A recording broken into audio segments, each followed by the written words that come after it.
Talking with the experts. Hello and welcome to Talking with the Experts. My name is Rose Davidson from rosedavidson.com, and Talking with the Experts is about all things business by business owners for business owners, and you can find us on all the popular podcast streaming services and on YouTube. And today my guest is Dana Williams, and Dana is from Dana Williams Company, and she will be talking to us today about helping leaders dominate their day.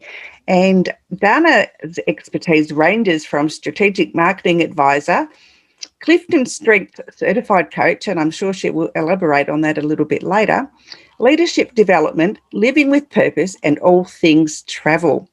Dana's industry experience comes from her 25 years at Southwest Airlines in leadership in areas of operations and brand marketing. And in her role, she led marketing teams through 2 acquisitions, launched over 20 new destinations, and contributed to several iconic branding moments. Welcome, Dana, and I'm sure you can tell us a little bit more about your background. Sure, yeah. So I love our accents. So you've got this Australian accent and I've got my Texas accent. So it'll be fun. But yes, I'm Dana Williams and I'm here in Dallas, Texas. And I have been in marketing and mostly in the airline business for over 25 years. Just recently, as you mentioned, I just launched my own business called Dana Williams Co. And when I was a leader, I had the opportunity to see a lot of things that would help leaders. And one of which was the opportunity to help them figure out how to dominate their day. What was happening as a coach, I became a coach for Clifton Strengths Finder. If you're not familiar with Clifton Strengths Finder, I know there's quite a few people in Australia that are Clifton Strengths Finder coaches. And I'm almost positive that there's a big following there of coaches and companies that are practicing their strengths. But the whole premise of Clifton Strengths is to help people find their best talents through an assessment and use those every day. So we started using the assessment in the marketing department about 8 years ago. And what I found is most people at work want to feel engaged and want to feel valued. Once they took the assessment, it was like, wow, this is me. This is truly me. And so it became a language at work that we would use. And there's actually 34 different talents that anybody can have once they take the assessment. But here's the cool thing. Once you take the assessment, you get your report, and you're 1 in 34 million that have it in the same order that you have. And this is all science-based through the Gallup companies here in the United States. So Gallup created this Strength Finder assessment almost 50 years ago, and it went online in the 90s. And then again, corporations all over are working with it. I don't think there's a better time than right now to be helping people understand what they're made of. And how cool is it to be your authentic self every day and to try, instead of trying to be something that you're not. And to say, here's how I'm going to show up today, and here's the talents that I bring. And I loved working with strengths at work, especially with teams, because we could put everybody's strengths together in a team grid, and you could see where the power is within the team, because your strengths only develop in relation to one another. The other cool thing to remember, once you know your strengths, is you don't need to be spending time on your weaknesses. We all grew up saying, well, you're really good at this, but you need to spend a lot of time working on this weakness. Well, the strengths philosophy was developed by Dr. Clifton is, let's find out what everybody does well and help them do more of that. Yep, and so that is the focus. So one of the things I noticed after I work with teams and we do team building sessions or facilitate, or we'd have a special workshop, is that I worried about how they were, intentionally using their strengths every day. So I went to Gallup and asked if I could create, I had this idea to create, which is called the Strengths Journal. And it's actually just a daily planning journal. And you basically plan your day. You pick 3 things to do each day, but you assign one of your strengths to help you get it done. So it's really designed for you to fill out, and then you're designing the journal while you're in it for yourself, instead of those journals that have fill out this page and do this. And it's not personalized, and this is more personalized. I've done a Gallup assessment, and I was quite surprised. Yeah, I didn't get the full report, but I got, the basic. Top 5? Did you get your top 5? I did, Oh, good. yeah. And I was very surprised by one or two of them. The others, I was pretty sure that they were mine, but my top one was an absolute surprise. But what was it? Do you remember what it was? I don't recall now. It's stuck on my computer here somewhere. But oh no! But well, yeah. If you find out, let me know. I will. Yeah, but it was it was a total surprise to me that but aren't these things subjective? Like, so depending on your day, how you're feeling.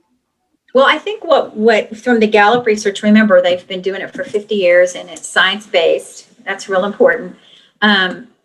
The first one you take is your most organic one. So everybody says, well, can I retake it in case I had a bad day?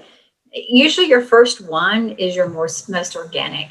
And your strengths have been with you since you were young. So a lot of people will tell me stories about things that, went on in their lives. That's why I was asking if you remembered any of your strengths, because it'd be fun to kind of talk with you about those. But basically, they've been with you your whole life. And once you find them and start using them, you get energized. So it's not about managing your time. It's about managing your energy.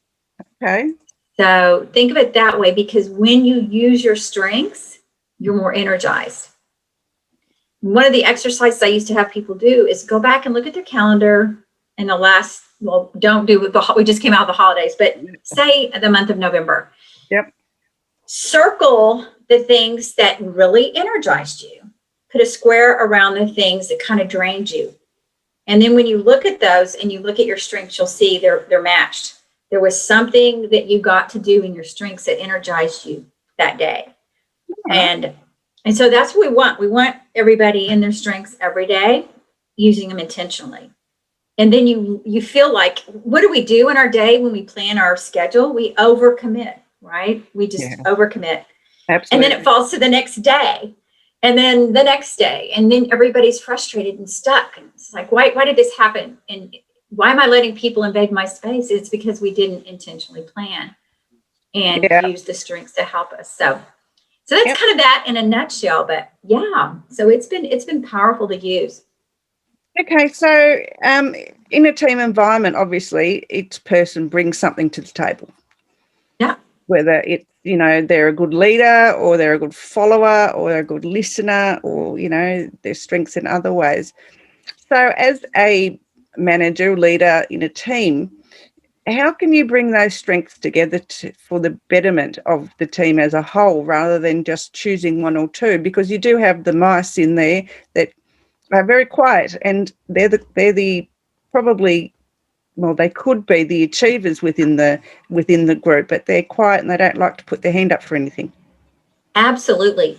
That is exactly why I love strengths, because when I do a team session, I have a team grid. And that quiet mouse you're talking about, you might see that person has focus, or that person has restorative. Well, my goodness, we need this team. When there's a problem, that person's going to get energy from solving the problem. That person's also going to get energy if she has focus, or he has focus on helping the team come to a decision. That's the one that can get up and say, okay, this is what we decided, right? But if they're as quiet as a mouse, they might not feel like they have the confidence to do that until they get their strengths. Yeah. Once they get their strengths, I tell them, hey, you might be the only person at this table with focus or with restorative. Yep. So think about that. And it's neat, because then the other team members start to see and call on that person. Hey, can you help us solve this problem? Hey, we need your focus because we're all over the board at times like that.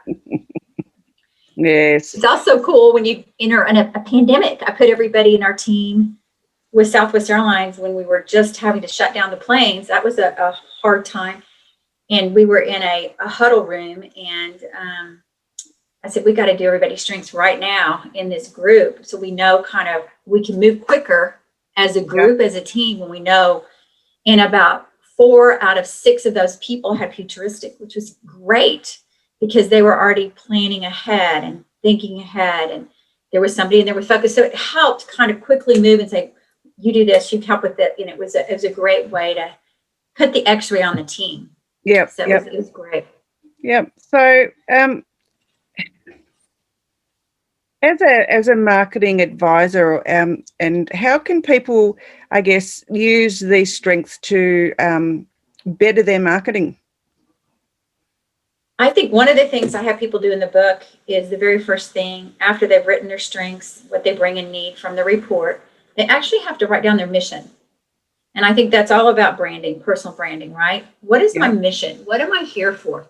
Because why would you plan out your days if they don't lead you to something? And then it's identifying your core values.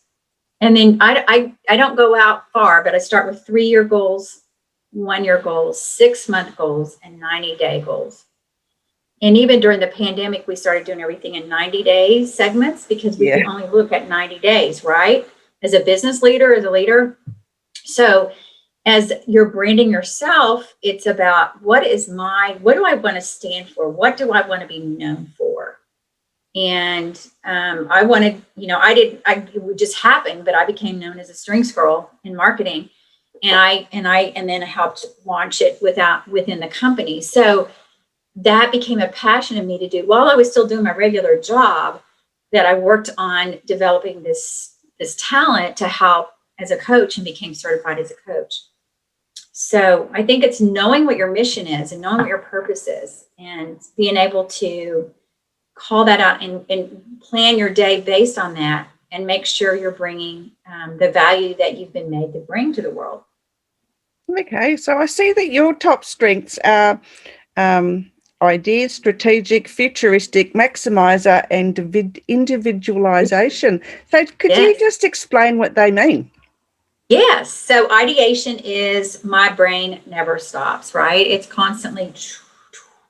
So I kind of knew that about myself, but I was kind of like you. I was like, oh, I didn't know I had that. I just knew I was thinking all the time. So that one, I have to be careful with that one because we have what's called balconies and basements for our strengths. And that one can be in the balcony when I'm brainstorming and coming up with a branding campaign, whatever, or coming up with an idea, launch my business. I'm all guns. But if I'm seeing a meeting and people aren't asking for ideas, I can't be shooting out my ideas. I have to put that to bed. So one of the ways I describe that, and I've learned as a coach, is just you can turn your strengths off and on.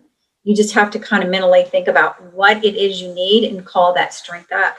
So I love that one. I don't use it. I have to kind of bring it out every so often and be careful. But I do a lot of thinking. And one of the action items for me on my report, when I first got my report, was to find time early in the day to think so that what I was studying and learning early in the morning is what I could apply throughout the day and my ideation could be fed. So that was one of those. Strategic is my second one. Strategic is like, if you think of cars on a road and they're moving, and you're trying to plan which lane you're going to go in. Strategic, that's strategic. The metaphor for that is thinking of a highway. And think of strategic as we always have a plan A, a plan B, and a plan C. So when I was thinking about this podcast tonight, I was like, okay, well, if we don't get on video, I'll just call her. That'll be phone. We'll do phone next. And so I always have that in my mind. What's next? And then futuristic. Oh my gosh. That one I've been using a lot. What I love about futuristic is I can help create a picture and a vision of where I see myself in the future, back to your branding. But I also have to learn how to turn that one down as well, because the future keeps moving. So I have to bring it in. So that's why I believe in a 90-day or a 6-month, a year goal instead of 2 years. Yep. So futuristic needs to be brought. And then maximizer. This is where I like to take things and take them from good to great. What I learned about myself with maximizer is I can be a perfectionist, but I really don't see myself that way. But I can keep tweaking with something until it's time to hit the send button. Yeah. And so I have to tell myself, good enough, leave alone. And then I tell myself, that's okay. It went, and it's going to be what it's going to be. And then my individualization. And I think this is why I love coaching. Individualization is a customizer. So the way that I'm communicating with you, Rose, and talking about your strengths is going to be different from the way I talk to somebody else because I'm going to want to know your strengths so I can connect with you in a deeper way. So that's individualization. It's just customizing, and not everybody's treated, exactly the same because they're all unique. And I think that's one of the other reasons I love strengths. Okay. So that's a quick, roundabout of how you describe your strengths. Yeah, all right. Oh, here's my account. Oh, I've got my account. I don't know. Anyway, I haven't been ignoring you. I've been looking for. No, I know. This is what happens all the time. People go, "Oh, let me go find them," and then, yes, I know, it's hard. But. Anyway, so how do people get onto this Clifton Strengths thing? So you just go to Gallup. There's you can go to Clifton Strengths. Let me tell you, there's different websites, but the best one is there's store.gallup.com. Okay. And you can buy the assessment there. If you buy your top 5, I think it's $19.99. All right. And basically, if you want your all 34, which I like all 34 because I can see where my lesser talents are, and you get this amazing report. I'll show it to you right here, but you get a really great report, and it tells you all of your talents. And so you kind of know what's at the bottom, but you really want to focus on your top 10. Right. And that's called the full 34 report. And you take the assessment, and then you get the results back right away. So it's pretty exciting to see. They're pretty good. And I mean, I do know that the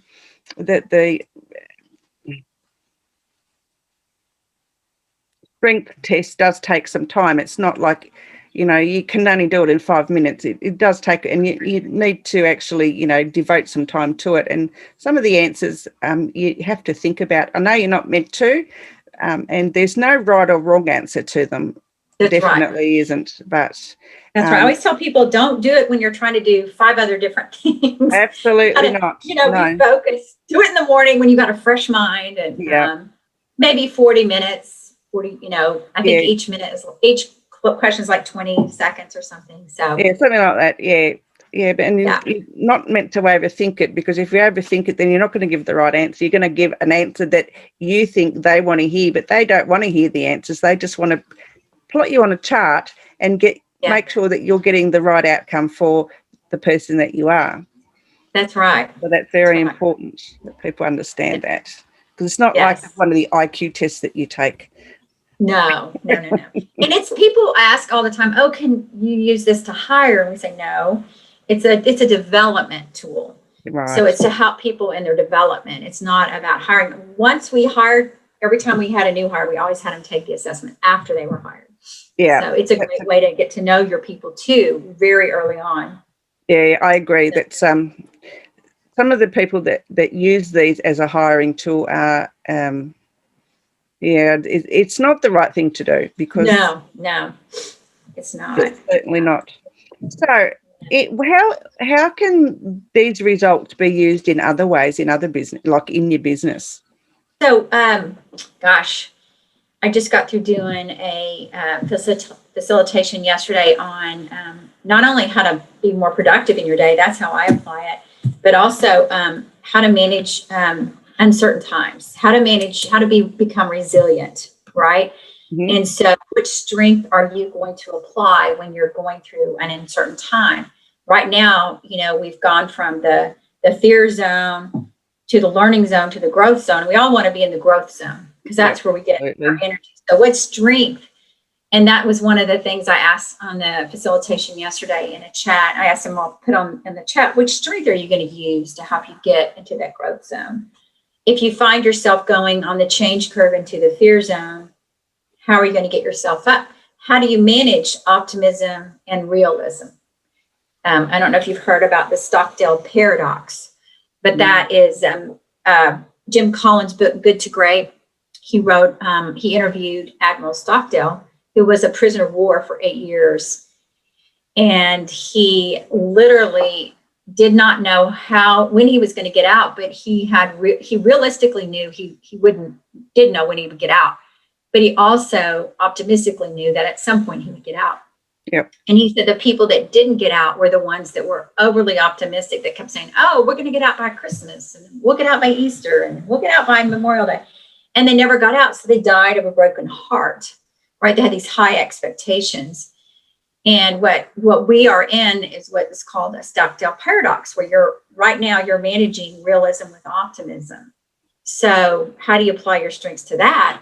It's like, if you have positivity in your top 5 strengths, well, that's going to help you, but you also need to balance it with some realism too.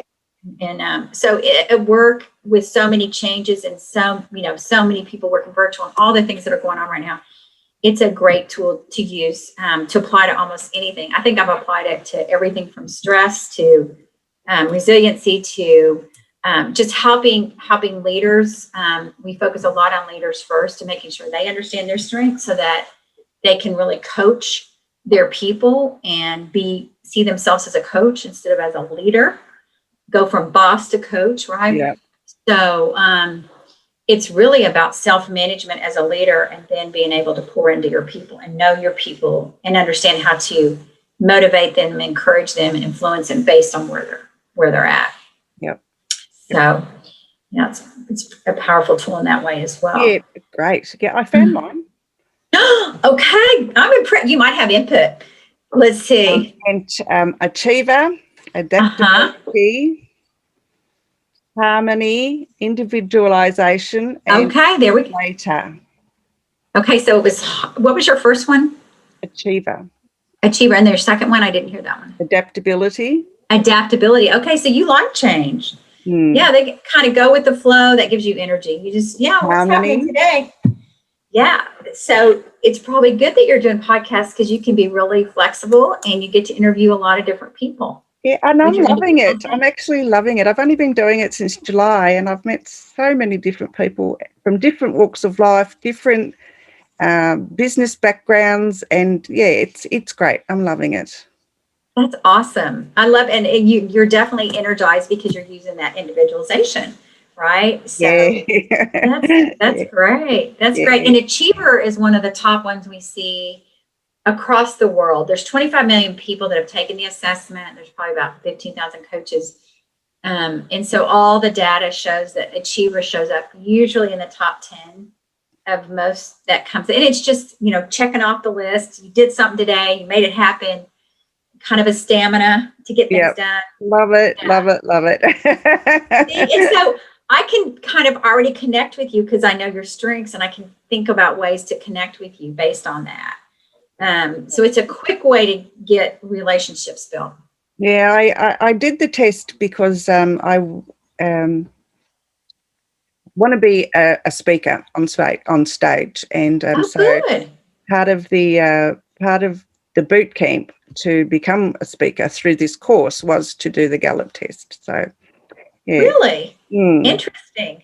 That's interesting. So there's another way you can use it then.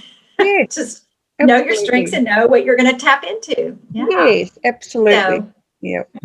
So that's going to happen later on in this year. I'm going to finish off the training and do all that. So I've got some things I want to not educate the world in, but share to help people with their challenges that they may have had as children. So. Wow. So what is the platform going to be, or do you know yet? What you said with people with children or something? No, people that if someone had a childhood trauma, then they want to help them and know that they're not alone, and there are other people in the world, and help them heal. Wow, that's powerful. And didn't you say you had harmony? Yes. Okay, there. I just heard it. I just spotted it because you were thinking about other people. You want everybody to feel better. Yes, right? I do. Yeah. Well, that definitely sounds like you've got a good mission there. Yeah, it'll come. That's one of my my visions for this year was to write a book based on my childhood, past traumas, speak on stage about that, and domestic violence. I'm an advocate against that totally. Wow. get the podcast up and going and do a really good job at it, and and get my business off the ground. So that's Well, so it sounds to me like you've already been very productive with your strengths to make that happen. If you got this podcast done in June or July, you said? July, yeah. Yeah, awesome. And so now it's just giving yourself that kind of goal to get the other ones, the speaking. It sounds like you have a plan. I do have a plan. Yep. And I don't usually make plans, but so Because you're adaptable. Because you're adaptable.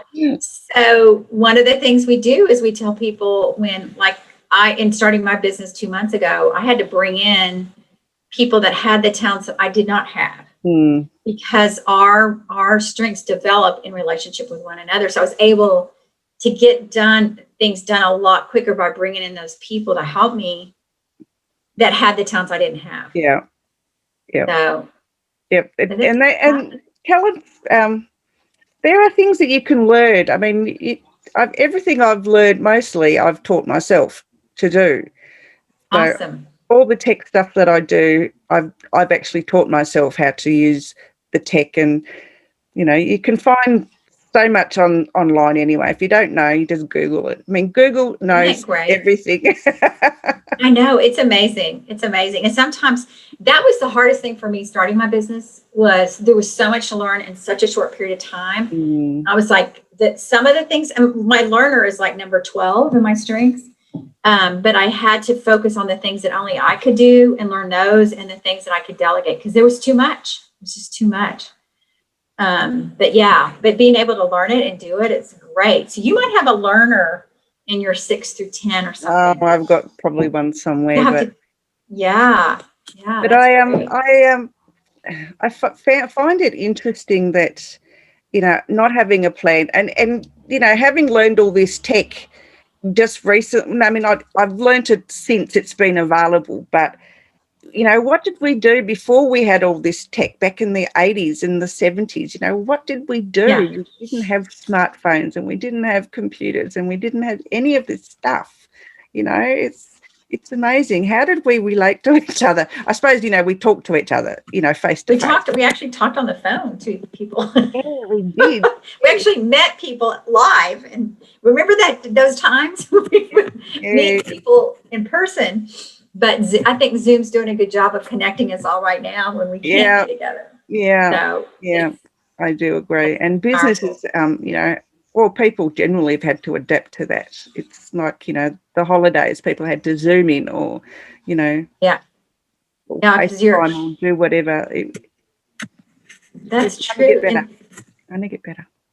Yeah. And everything is about well-being right now, right? Because you've got your work and your home all together. And so the well-being is huge right now. And Strengths has that, Gallup has a book out on well-being that was out about 10 years ago. They have a well-being assessment, and just those areas of your faith, your finances, your fitness, your friendships, and your career well-being are so important right now. And really kind of measuring, and I do have people do that in the journal. They measure it weekly. How am I doing?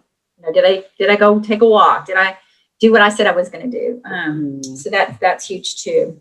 Yeah, it is very important. Mental health well-being is so important now with everyone. Well, not everyone, but most people being in lockdown and having to work from home, and being stuck at marriages they can't get out of for one reason or another, and they still have to work at home with who's ever being horrible to them, and it's there's just a whole myriad of issues, and mental health is such a big issue, and people just need to step up. Governments need to step up. Health practitioners need to step up. It's just and that's why we found, I think getting on Zoom is good. Getting tools to use like Strengths, looking at everybody's well-being. I think all of that combined, helping, companies not looking at, helping give those tools to all their employees is going to be so important as we move into into 2021 and further into this year. But it's an interesting time we're in, and but also an exciting time of change and pivoting and resetting and all the things that come with change. Yeah, I agree that 2021 is going to be a very dynamic year, I think, and it's going to be a year of change for a lot of people when they have been used to doing the same thing the same way year after year after year. They're going to have to start adapting to whatever in front of us in the future. I love, the other thing I love about Gallup is they have tons of research. So during the beginnings of the pandemic and all through, they were constantly sending out to all their subscribers just information, but what people need from their leaders during uncertain times. And it's just that stability, it's the trust, and it's the caring for them.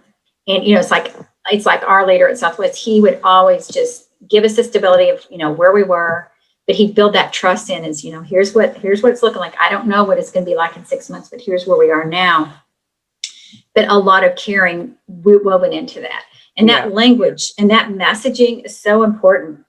But the other thing I've been hearing lately as a marketer, and I love research, is actually that people are tired of all the noise, the noise. Yeah. And so as a marketer, bringing up problems all the time is not what they want to hear. And that's why everybody went to Hallmark movies over the holidays. I've never watched so many Hallmark movies in my, but I don't want to hear any negativity. I just want to just zone. And so they're putting the mute button on. And so it's how can you break through that with your marketing to be caring and connect and be relevant. And I think that's huge right now too, because people just don't want, they're going to put the mute button on if it gets too negative, too heated. So it's going to be interesting. But I also heard that we're going to have more of a hybrid of, the way we did things is now the hybrid is the new word. It's going to be a hybrid of maybe insight, what you were talking about speaking. You'll be speaking in person, but you might also be speaking. Absolutely. It's that, That's where my other side of my business deals with is hybrid speakers to teach them how to get their offline workshops, events and whatever to online, because, a lot of speakers aren't all that tech savvy. So. Yeah. That's and when you're in the room with people, you can read their faces and connect. So it's how do you do that online? And for our friends at Gallup talk a lot about having them do things ahead of the session so that when you are on Zoom, you're not just always on a PowerPoint, but you're connecting with them, which I thought was pretty powerful. So absolutely. It's kind of, So do you have, other than your journal, do you have any other books or? Well, I have one, probably like you, I have dreams of, my 3-year goal is to have 2 more. And I want to do a faith-based journal, and I want to do a 90-day journal, and then I want to do a book. And the book is just focusing on change and getting through change.